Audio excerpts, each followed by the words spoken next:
조국 대표까지 야권의 사법 리스크가 짙어지고 있습니다. 국회팀 이병주 기자와 당내 분위기 들어보겠습니다. 어서 오세요. 예. 민주당 장애 집회에 이재명 대표가 나오긴 나왔어요. 네, 맞습니다. 그리고 현재 서울 도심 행진 중인데요. 이재명 대표 교통체증 때문에 예정됐던 집회 시작 시간보다는 10분가량 늦게 도착을 했습니다. 이 대표는 예고한 대로 별도 발언은 하지 않았고요. 민주당 소속 의원 발언도 박찬대 원내대표 한 명이 대표로 했습니다. 이렇게 한 것이 이틀 뒤에 있을 선거와 관련해서 민주당의 대응 전략하고도 관련이 있겠죠. 아무래도 없다고는 할 수 없을 것 같고요. 이재명 대표 앞서서 당내 의원들에게 강경 발언 자제를 당부하는 등 사법부 자극을 피하는 데 힘을 쏟는 모습이었습니다. 법적인 리스크인 만큼 재판정 안에서 일단 최선을 다한다는 계획입니다. 예. 법관은 독립되어 있습니다. 그래서 법관들마다 다른 판단을 내릴 수가 있습니다. 그래서 3심제가 있습니다. 네, 이렇게 법적으로 대응함과 동시에 명태균 씨 의혹을 고리로 여권을 향한 반격도 이어갑니다.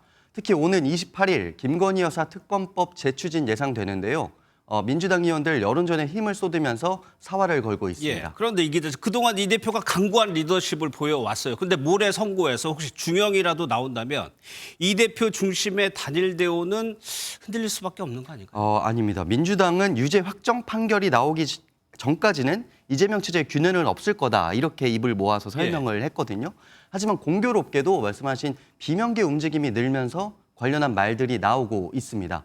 당을 떠난 서른 의원은 이 대표 사퇴의 이야기를 다시 꺼냈고요. 당에 잔류한 비명계 인사들도 최종심이 아니라 모레 예정된 위증교사 1심 선고를 주목하고 있습니다.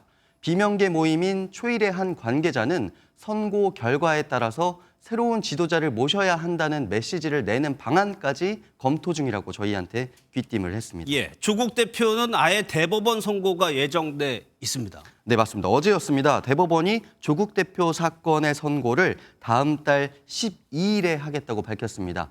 2심까지 조 대표는 자녀 입시 비리 혐의 등으로 징역 2년을 선고받은 상태인데요. 이대로 형이 확정되면 조 대표 의원직을 잃는 것은 물론 수감 생활을 해야 합니다. 조 대표는 줄곧 이런 상황에 대해서 의연한 모습을 보여왔습니다. 못 읽었던 책 읽고 뭐 푸시업하고 스쿼트하고 뭐 플랭크하고 이러면서 건강관리 열심히 해서 그 기간 나와야 되죠. 대표 측은 다음 달 12일까지 현재 벌이고 있는 탄핵 여론전을 이어가는 등 변함없이 하던 일을 하겠다 이렇게 강조를 했습니다. 예, 그래도 유죄가 확정되고 조 대표가 구속까지 된다면 혁신당 입장에서는 구심점이 사라진 거잖아요. 혁신당 관계자들에게 그런 질문 아무래도 많이 들어갈 텐데 그런 가정적인 질문은 좀 불쾌하다 이런 반응도 보이고요. 또 재판 결과 뒤집힐 수 있다는 가능성 이야기하고 있습니다.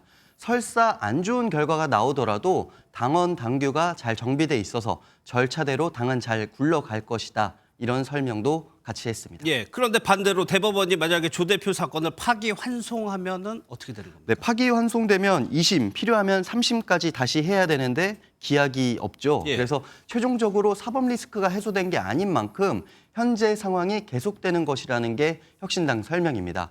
극적으로 당의 결집이 더 세지거나 외연 확장 이런 기대보다는 지금 당면하고 있는 대통령 탄핵 추진 등 정치 연안에 안정적으로 대처하는 수준이 되지 않겠냐 이렇게 담담하게 입장을 밝혔습니다. 알겠습니다. 잘 들었습니다. 이병주 기자였습니다.